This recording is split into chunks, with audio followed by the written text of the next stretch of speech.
kesaksian. Terima kasih doa kami Tuhan kepada kami Tuhan sore hari ini. Biar kasih-Mu sempurna atas setiap kami. Kami ingin menyembah-Mu, kami ingin memuliakan nama-Mu Tuhan.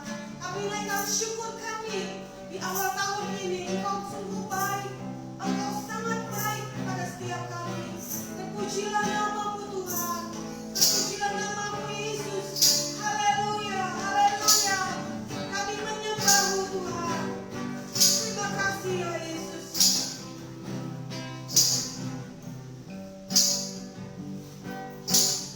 Naikkan syukur padamu Yesus, sembah sujud kepadamu Tuhan.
sedang menyaksikan live streaming lewat IG maupun Facebook.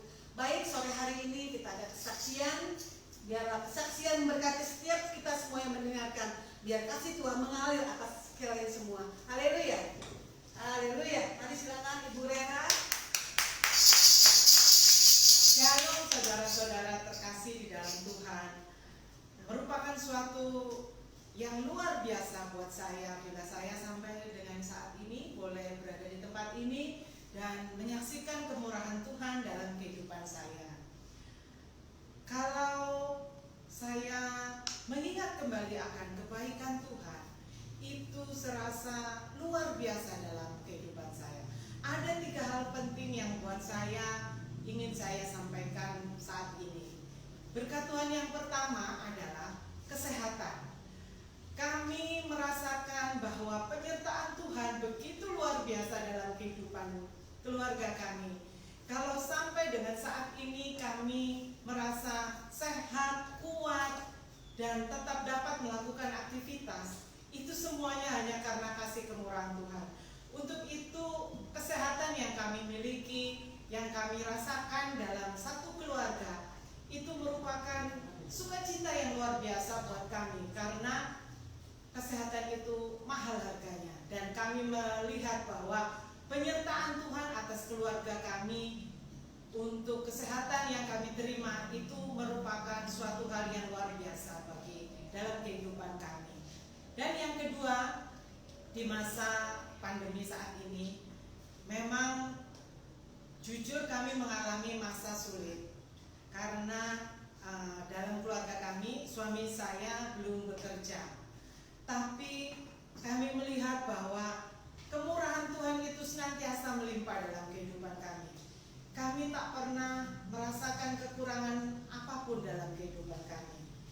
Berkat Tuhan begitu melimpah. Kalau saya teringat akan kisah Elia yang dipelihara Tuhan di Sungai Kerit itu, saudara-saudara.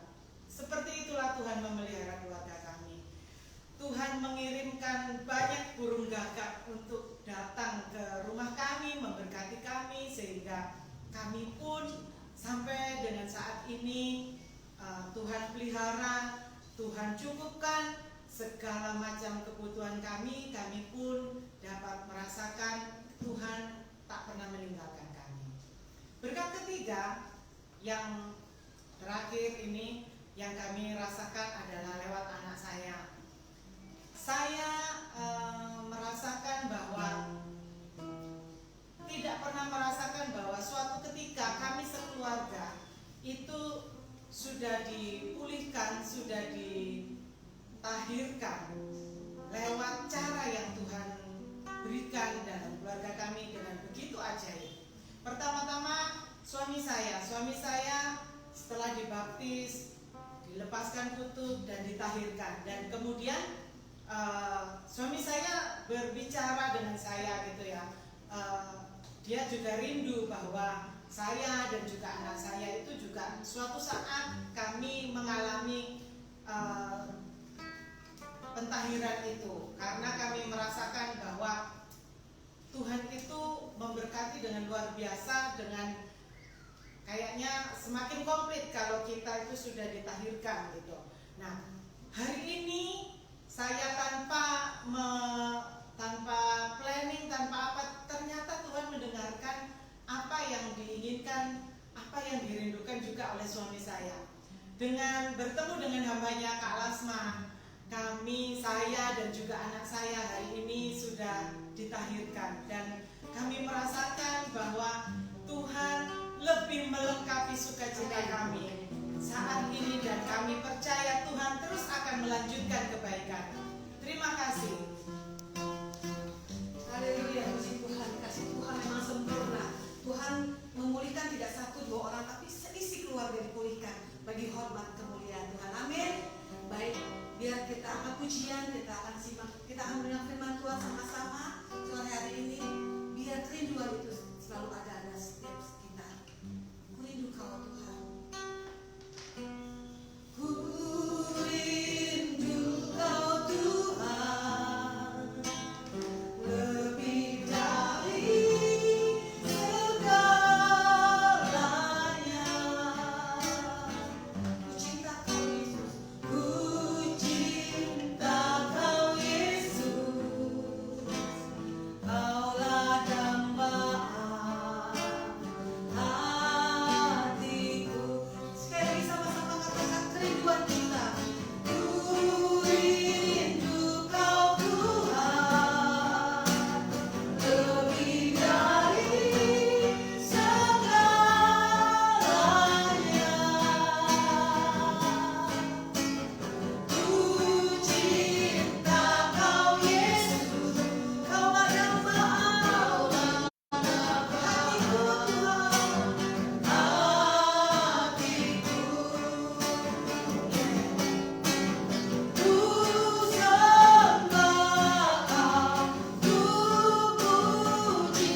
Kejadian 32 kita baca ayat 22 dan 32.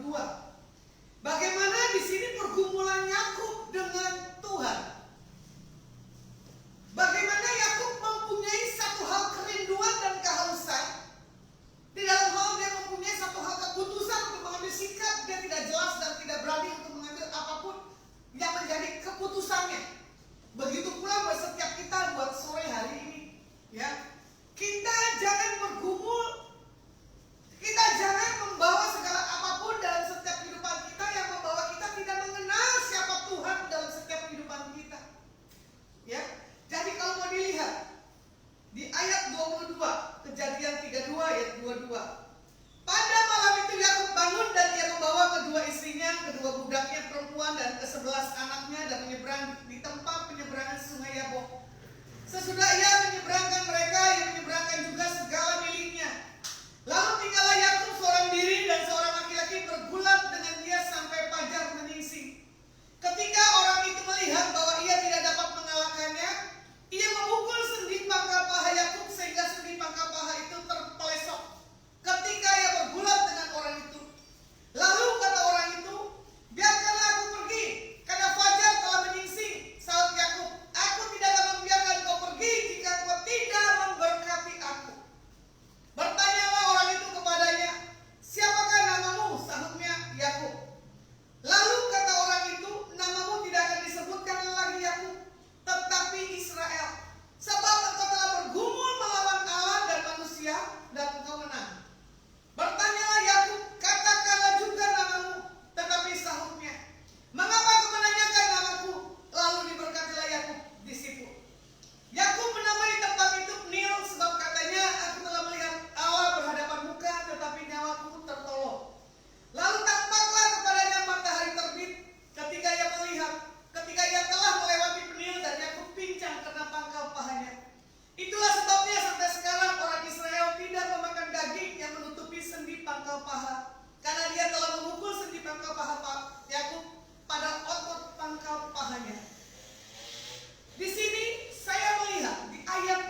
Ya, bagaimana di sini kita lihat malaikat Tuhan, ya, menampakkan diri di atas Yakub. Jadi di sini Yakub mengalami satu hal pengalaman rohani, bertatapan muka dengan Tuhan tanpa ada sesuatu hal pembatasan. Di zaman dulu kita harus membakar satu dupa, benar ya Pak? Pak Franky, ya toh? Sekarang kan enggak. Cuma apa? Membawa hati, ya kan? Karena apa? Yohanes 3 ya, 4 ya. Tuhan mencari penyembah-penyembah di akhir zaman yang menyembah dalam roh dan kebenaran. Kebetulan di sini ada seorang penyembah, Pak Robert Louis dari Surabaya, ya, gembala. Kebetulan saya lihat di Instagram story saya ada Paul siapa saya lupa. Dia pun juga sama seorang penyembah. Tapi penyembahan Paul berbeda dengan penyembahan daripada Pak Robert Louis. Pak Paul adalah di sini yang menyuarakan bagaimana suaranya Tuhan digemakan di antara setiap umatnya.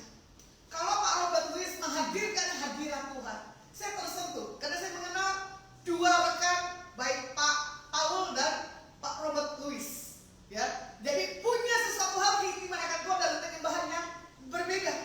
Jadi di sini ada 3 fase perjalanan Yakub di saat sebelum bertemu dengan Esau yang pertama. Bagaimana kalau kita lihat di ayat 22 dan 24, ya kan? Yakub menyeberangkan para istri serta anak-anaknya, maka dia tinggal seorang diri. Kesendirian Yakub ini adalah melambangkan satu kesepian, ya kan? Nah di sini juga dikatakan orang yang percaya dia tidak akan mengalami satu hal kesepian, walaupun dalam hal kesendirian. Saya kemana-mana juga sendiri, ya. Tadi saya kesaksikan dengan Bu Tara, ya, bagaimana dari Jakarta, Semarang, Bali. Dari Jakarta saya dengan adik saya yang tadi pujian. Dari Semarang kami 3 orang ke Bali. Pulangnya dari Bali ke Semarang saya sendiri. Orang pada bingung, kok bisa? Karena apa? Saya punya Tuhan yang besar, Tuhan yang dahsyat. Walaupun saya sendiri, tapi saya tahu banyak pasukan Tuhan ada di kendaraan mobil yang saya kendarai. Jadi di fase kesendirian ini jangan kita merasakan kita disepi. Hidup kita ini tidak ada artinya, ya kan? Seperti lagunya Dunia, kan? Hidupku selalu sepi. Nah, salah sendiri. Kalau saya tidak akan mengalami hidup saya selalu sepi. Karena apa? Saya naikkan pujian dan penyembahan dan doa. Di motor pun saya penyembahan. Di mobil pun saya penyembahan. Di jalan pun saya penyembahan. Karena apa? Itu udah satu gaya integritas Tuhan dalam diri saya. Kalau bisa dipakai 24 jam, ya pakai. Punya keintiman di hadapan Tuhan. Begitu pula, saya selalu hidup ada musik di dalam setiap kehidupan saya. Nah di sini juga dikatakan, ya kan, di ayat yang ke-24, seorang laki-laki bergulat dengan dia sampai fajar menyingsing. Makanya pagi-pagi benar kita harus menghadap Tuhan. Kita bergulat, kita minta satu hal keintiman kepada Tuhan supaya kita bisa melihat ada cara Tuhan yang ajaib yang akan membawa kita dari satu terobosan ke terobosan yang lainnya, yang membawa satu kemenangan yang lainnya. Karena ini kita sudah masuk di awal tahun 2021, di mana banyak pesan-pesan Tuhan dibilang begini loh, ini tahun kemenangan, ini tahun di mana yang tidak pernah dipikirkan Tuhan sudah siapkan. Itu saya aminkan. Jadi bukan kita aminkan kondisi semakin memuncak apa? COVID. Ya, kota ini zona merah, kota ini merah-merah. Kalau mau dibilang merah-merah, ini saya kok nggak kena. Ya, saya nggak pernah takut untuk segala apapun dalam setiap kehidupan. Jadi yang saya tekankan buat sore hari ini, jangan COVID yang dibicarakan, Alkitab yang harus dibicarakan, atau kita bawa pujian dan penyembahan, itu yang harus kita naikkan dalam setiap pagi, siang, dan malam. Kalau dilihat yang kedua, bagaimana di sini fasenya dihancurkan untuk diperbaharui. Ya, berarti Tuhan tidak minta manusia lamamu. Tuhan minta manusia yang sekarang, yang punya integritas, yang punya pemahaman, pengenalan, pengertian, hikmat, pengurapan, yang akan membawa kita semakin dewasa di dalam Tuhan. Di Kejadian 32, 25 dan 28, ya kan?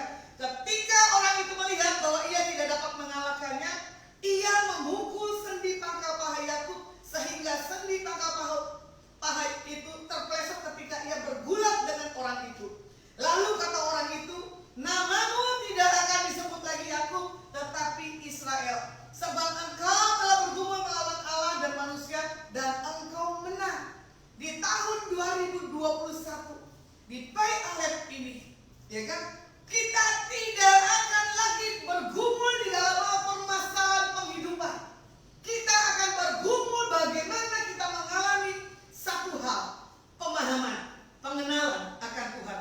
Baru kita lihat bagaimana di sini Tuhan katakan apa? Sudah tidak ada lagi pergumulan dalam hidupmu. Engkau mendapati setia. Contoh kemarin saya ketemu satu rekan perempuan. Dia sudah 2 tahun hilang kontak dengan saya. Tiba-tiba Tuhan munculkan katanya wajah saya. Oke, saya ketemuan itu sore, ya kan? Dia bertanya ke Tuhan, tapi dia tidak akan membuat satu hal pemaksaan dalam dirinya. Tapi di situ Tuhan nyatakan pesan buat orang ini adalah orang yang selalu tetap setia. Dijawab tidak dijawab pergumulannya selama 2 tahun. Tapi Tuhan bilang buat ibu ini, sister ini, Tuhan bilang begini, ini tahun terobosan buat hidupmu. Jadi jangan pernah engkau membuat sesuatu hal keraguan dalam setiap kehidupanmu, karena kamu akan melihat ada yang ajaib dan luar biasa. Dia menangis, dia cuma menyatakan begini, kok Tuhan bisa nyatakan di atas kamu ya? Seperti apa saya punya keintiman dalam Tuhan, walaupun saya belum mendapatkan jawaban. Cuma saya bilang begini, ya, karena Tuhan mau lihat dulu sikap hatimu. Dia dilewatkan dari masalah pasangan hidupnya. Jadi berbahagialah kalau kita dikasih pasangan, walaupun itu Tuhan belum izinkan, tapi Tuhan bukakan siapa pribadinya. Tapi orang ini marah ke Tuhan. Saya kaget, kenapa kamu marah? Harusnya kamu bersyukur. Tuhan sudah bukakan calon yang mau kamu nikahkan, sudah ketahuan dulu sifat dan karakternya dan kelakuannya. Tapi kenapa Tuhan bikin saya kecewa? Bukan bikin kamu kecewa. Karena apa? Melalui hidupmu menyelamatkanlah pasangan yang Tuhan akan beri, ternyata tidak Tuhan beri. Nah ini cobaan, ya. Perempuan ketakutan jodoh. Saya juga belum menikah ya, udah lumayan ini, gocap ini ya. Saya tidak pernah takut. Saya tidak akan bergumul tentang pasangan hidup, karena bagi saya itu kecil. Saya tidak akan bergumul masalah penghidupan, karena bagi saya kecil. Karena apa? Aku kan memenuhi kebutuhanku menurut kekayaan dan kemuliaannya, ya kan? Seperti lagunya juga, ku tetap cinta, ku tetap setia. Yang penting saya mau didapati Tuhan di saat saya dipanggil, saya didapati setia. Sedikit saya punya kesaksian ya. Ibu Teli Cangkulung, mantan Bupati Minahasa Tenggara dari Kota Manado. Puji Tuhan selama 4 bulan saya bisa berdampingan dengan satu ibu ini. Tapi saya mengenal ibu ini 12 tahun yang lalu.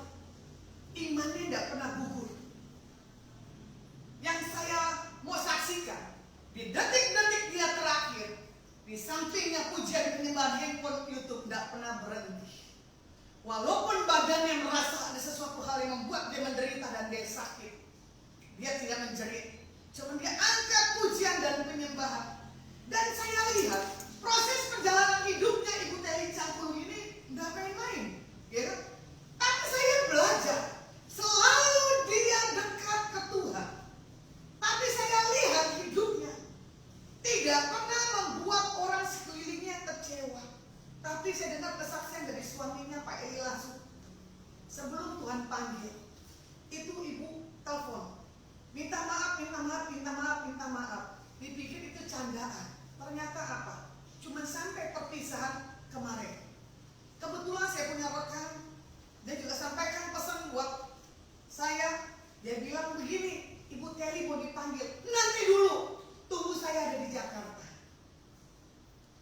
Apa boleh buat? Akhirnya hitungan hari, ibu ini dipanggil oleh Tuhan. Ya, saya dengar berita dari adik saya jam 5. Saya datang jam 7. Saya lihat ibu ini tetap dia cantik, tetap dia bersinar. Saya bilang begini, Tuhan, Engkau Yesus yang dahsyat, di bumi Kau melakukan hal yang terbaik. Begitu pula ini seorang ibu, karena dia tidak punya hidup melukakan dan hidupnya mendukakan orang. Hidupnya selalu lakukan yang terbaik. Selalu kalau saya punya sikap yang tidak sabar, dia tegur, jangan begitu Lasma. Saya langsung kaget. Oh iya, ya kan? Sampai di satu titik, saya paling tidak bisa saya melayani orang yang saya kenal. Tapi apa boleh buat? Tidak ada hamba Tuhan yang lainnya di lokasi itu. Di saat setelah didandanin mau dimasukkan ke peti, saya video call dengan 8 rekan-rekan dari kota Manado. Saya bilang, ayo kita doakan pahlawan iman yang didapati di akhir hidupnya. Dia tetap setia, dia tetap percaya, walaupun istilahnya dalam keadaan posisi tubuh, maaf ya, saya melihatnya sampai saya bilang, kok bisa ya Tuhan bodinya seperti ini. Tapi dengan cara Tuhan, saya salut imannya. Dan di situ saya lihat, saya naikkan pujian, saya cuma menangis. Tuhan ingatkan bagaimana kisah perjalanan perjumpaan saya pribadi dengan Ibu Kelly Cangkulung. Ya, gaya Yesus ada dalam hidupnya. Selalu ibu ini strict untuk apapun. Kalau untuk hal Tuhan, dia tidak bisa kompromi. Ya, dan di sini saya lihat bagaimana dia dijemput oleh Tuhan. Orang-orang yang setia, orang-orang yang punya sesuatu passion yang lebih. Ya, dia merasa banyak kehilangan.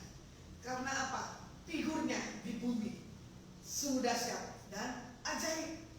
Sampai di satu titik, saya berangkatkan ke bandara di Cargo Gateway Garuda. Di situ baru dia bilang, saya ketemu, ini ada pendeta Lasma. Ponakan saya, hah? Saya kaget, oke, Bapak yang khotbah, saya yang WL. Saya gak kuat hadirat-Tuhan. Dari awal sampai akhir, saya tetap menangis. Saya bilang begini, Tuhan, kok tega?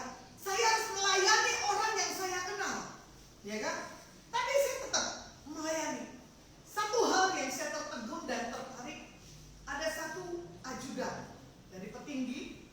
Waktu jenazah mau dikeluarkan dari gateway masuk ke mobil, mau dibawa ke pesawat, dia bilang begini, Ibu naikkan doa lagi.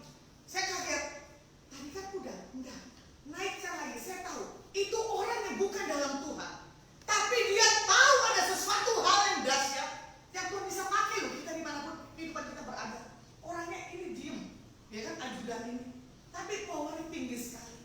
Saya cut di situ dengan para pejabat, saya cut di situ untuk para istilahnya yang hadir untuk kita naikkan pujian dan penyembahan, karena ini pahlawan iman Tuhan. Jangan diberangkatkan dengan cara yang tidak sesuatu hal yang membuat satu hal yang punya perubahan. Akhirnya saya katakan di situ, selamat berjumpa, ya, di kekal surga nyata nanti untuk kita sama-sama bertemu. Saya bersyukur, ya, di dalam 47 tahunnya Ibu Kelly Cangkulung dilakukan yang terbaik. Saya bilang, saya akan lakukan apa yang seperti yang kamu lakukan. Tapi saya lucu. 3 tahun yang lalu Ibu Kelly ini menyatakan satu visi, pemimpin yang baik harus punya integritas dan kerendahan hati. Sementara visi kita 2021 tentang integritas, membangun manusia ilahi. Jadi kalau orang yang membangun manusia ilahi, hidupnya, tolong saya garis besarkan, tidak membawa hal yang dunia. Hidupnya membawa hal-hal yang membawa satu dupa yang harum. Ini saya lihat ada Ibu Epi Laksmi, gembala dari Sidoarjo. Ya. Kemarin, beberapa hari yang lalu, Bu Epi bilang, kalau orang mau memasuki awal tahun, benar gak? Cari ramalan. Tahun ini, tahun apa ya? Kerbau. Iya kan? Tahun kerbau. Tapi istilahnya, orang yang mencari sesuatu hal perbintangan atau mencari satu hal yang tanda yang bukan daripada Tuhan, itu tidak ada artinya. Kita punya para pelihat, kita punya Tuhan pakai siapapun juga, tapi kadang kita tidak mau mengaktifkan apa yang Tuhan kasih karunia dalam setiap kehidupan kita. Di sini kita belajar bagaimana Tuhan menghancurkan pangkal paha Yakub, supaya apa? Tuhan bisa menemukan dan memulihkan kondisi keadaan Ayub yang tidak memakai manusia lamanya, tetapi manusia daripada roh yang daripada Tuhan.